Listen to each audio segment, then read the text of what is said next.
Okay, everybody, let's get started. ITA 341, Free Trade Agreements. Now, it says Free Trade Agreements, but we really concentrate mostly on the Canada-US-Mexico Agreement. But the beautiful thing about Free Trade Agreements is they're all built the same way.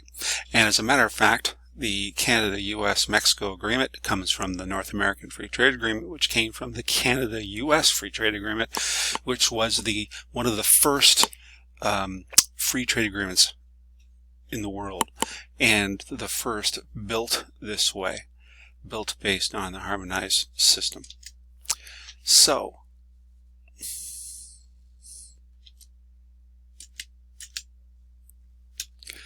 what is a free trade agreement? It's a treaty between two countries to facilitate trade, eliminate trade barriers. Canada has a number of these free trade agreements. We'll go through them today.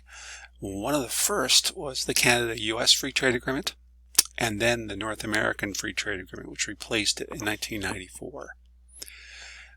Free trade agreements are used to have goods be duty-free. So in Canada, if we as a customs broker have a shipment that is not covered under a free trade agreement, we use the most favored nation tariff and put a 2 in field 14 of the Canada Customs Coding Form B3.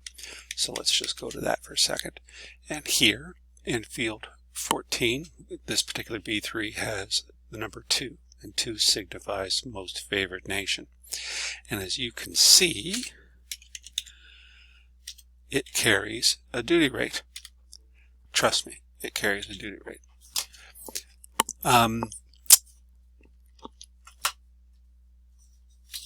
Most favored nation does not require any special paperwork to be used, just the declaration of the country of origin on the invoice, or the Canada Customs invoice. As long as the country of origin is not North Korea, we can use most favored nation tariff.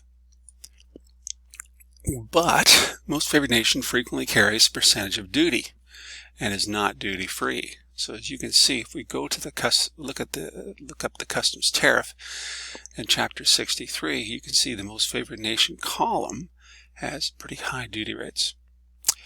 Now, free trade agreements are preferential trade agreements. And preferential gets you over into this column, applicable for preferential tariffs. And at the end of all these different names of free trade agreements is the magic 4 letters, FREE, which means duty-free. And that's what the free and free trade agreement refers to. It refers to the duty rate. Now, if the shipment and the goods originate from a country that Canada has a free trade agreement with, we may be able to reduce the duty to duty-free. Most free trade agreements require a certificate of origin to be completed for the goods being imported, and the certificate must be in the importer's possession at time of clearance. So let me show you an example of a free trade agreement, certificate of origin. Here's one from the North American Free Trade Agreement, and as you can see, it lists who the exporter is, the importer, the producer, and it lists the goods that this particular shipment covers. So most free trade agreements require a certificate of origin to be completed, and the certificate must be in the importer's possession at time of customs clearance. If the certificate is available, and we have a customs broker put the number in field 14 of the Canada Customs Coding Form B3 that represents the free trade agreement under which the shipment is being imported under. So for example, if we're preparing a B3 for a shipment under the Canada-Israel Free Trade Agreement and the certificate is available for the good being imported, we put the number 13 in field 14 of the Canada Customs Coding Form B3 and the good becomes duty-free. So let's go to the B3 here. We've got a shipment, country of origin Israel, place of export Israel, and if we have a certificate of origin, we put the number 13 in field 14, because 13 represents the shipment is under the Canada-Israel Free Trade Agreement and not most favored nation. And that changes this duty rate to 0. So let's give you some examples. We've got the Canada-US-Mexico Free Trade Agreement. It replaces North American Free Trade Agreement, came into effect this year, July 1st. It's very similar in structure to NAFTA and all other free trade agreements. It's still consistent. It still makes this course easy to teach because it's the same structure of rules apply to every free trade agreement. In Canada, we call it Canada-US, CEUSMA. In the United States, they call it USMCA. And in Mexico, they call it MUSCA. If the shipment is from the United States and we have a certificate of origin for this trade agreement, we put tariff treatment 10 in here. If the shipment is from Mexico and we have a certificate of origin under the Canada-US-Mexico agreement, we put an 11 in here. No matter what you call it, it equals the old NAFTA. NAFTA is gone. Canada-Israel Free Trade Agreement. We put tariff treatment 13 in field 14 of the B3. Canada-Chile Free Trade Agreement. We put tariff treatment 14 if we have a certificate of origin for that trade agreement and the shipment is from Chile. We can use tariff treatment 14 and the good becomes duty-free instead of tariff treatment 2, most favored nation. Canada-Costa Rica Free Trade Agreement is tariff treatment 21. Canada-Europe Free Trade Agreement is tariff treatment 22 if the shipment is from Iceland, 23 if the shipment is from Norway, 24 if the shipment is from Switzerland or Liechtenstein. At the bottom of each one of these screens, you'll notice that it says the rules of origin and specific rule of origin are similar to Canada-US-Mexico agreement. And that's why we teach the Canada-US-Mexico agreement, because the rules, the structure of the rules, not the rules themselves, but the structure of the rules are exactly the same. Canada-Peru, we put tariff treatment 25. If the shipment is from Colombia and we have a certificate of origin saying the good is under the Canada-Colombia Free Trade Agreement, we put tariff treatment 26. Canada-Jordan Free Trade Agreement, tariff treatment 27. Canada-Panama, tariff treatment 28. Canada-Honduras, tariff treatment 29 in field 14 at the B3. Canada-Korea, South Korea, tariff treatment 30 in field 14 of the B3. European Free Trade Agreement is tariff treatment 31 in field 14 of the B3. I'll put a list of all the countries that are involved in this particular trade agreement on Blackboard. The Comprehensive Progressive Agreement for Trans-Pacific Partnership Free Trade Agreement is between Australia, Brunei, Canada, Chile, Japan, Malaysia, Mexico, New Zealand, Peru, Singapore, and Vietnam. Tariff treatment 33 on the B3.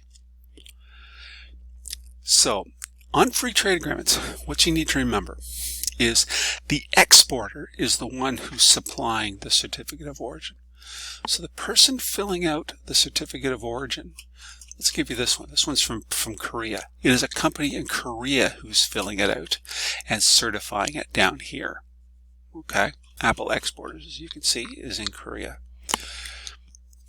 For the shipment I described earlier from Israel, the person in Israel would have completed the certificate of origin and sent it to the importer in Canada. This course is going to be from the perspective of a person in Canada who is exporting to a free trade agreement country. We are going to be completing the certificate of origin, and most importantly, we are going to decide if the good we are certifying actually qualifies for the free trade agreement in question, because there are rules that need to be followed in order for you to complete one of these certificates. This particular one here, I believe this company's in the United States. So this company here in the United States, they have to follow specific rules in order to say that these Granny Smith apples and these apple pies and these candy apple ice cream qualify under the North American Free Trade Agreement. So that's what we're going to do in this class. Now, we've shown you these particular certificates of origin. This is a North American Free Trade Agreement Certificate of Origin. Let's see here. We've got a Canada-Korea Free Trade Agreement Certificate of Origin, and we've got a Canada-Peru Free Trade Agreement Certificate of Origin. I want you to notice something. All three are very similar. And the two most important fields are field number 6, HS Tariff Classification Number. We need to declare what the HS Tariff Classification Number is of each item. But the most important field is field number 7. And as you can see, there's a field number 7 in the Korean one, and there's a field number 7 in the Peruvian one. These letters signify to customs how the good qualifies for that free trade agreement. And these letters signify a different way that a good qualifies. So HS classification is very, very important to free trade agreements. Okay? Very, very important. That is why next week we're going to have a little refresher course in the harmonized classification, because we need to know the first 4 general interpretive rules, and we need to know the structure of an HS number. It's really important because these particular free trade agreements, any free trade agreement in the world, is written based on the HS classification system. These HS numbers are the basis of the entire free trade agreement. How you get around the free trade agreement is based on HS classification numbers. And in the case of this particular preference criteria B, the HS tariff classification number tells you what the rule is. So we need to know our HS numbers. Now, we don't need to know that an apple pie is HS number 190590. That's not what we need to know. What we need to know is what the structure is of 190590. And we need to know how to use that HS number to see if the good qualifies for the free trade agreement. Just bear with me here. I got to see how much time I have left. Oh, it's not going to let me. It's not going to tell me. All right. So next week, we are going to be starting the free trade agreements itself. Okay. Now, if you go to Blackboard, go into ITA 311, ITA 341, I should say, and go to Course Documents, and you'll notice there's a link here. It says Canada's Free Trade Agreements and Specific Rules of Origin. If you click on it, it lists all the free trade agreements that Canada is party of.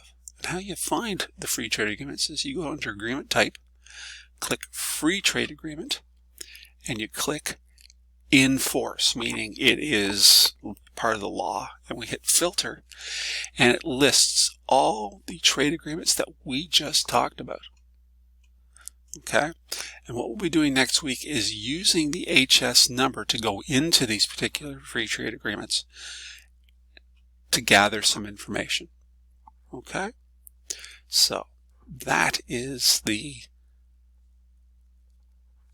lesson this week. Get excited. Students tell me that what they learn in this particular class is the most valuable thing they use. And secondly, a lot of people got jobs because they know how to talk about this particular subject. The Canada-US-Mexico agreement has just come into force July 1st, and everybody's in a tither figuring out how it works and what have you, when in fact there isn't anything to figure out. It works exactly the way that the North American Free Trade Agreement works. The difference is you and I know what an HS number is. The person walking around the street does not. And that's why it makes this valuable to you and to me, because I can teach it to you, keeps me in a job, and because you'll be able to talk about it, you're going to get a job, because you're going to be able to talk intelligently to the person interviewing you about the Canada-US-Mexico agreement. Stay safe and we will see you next week.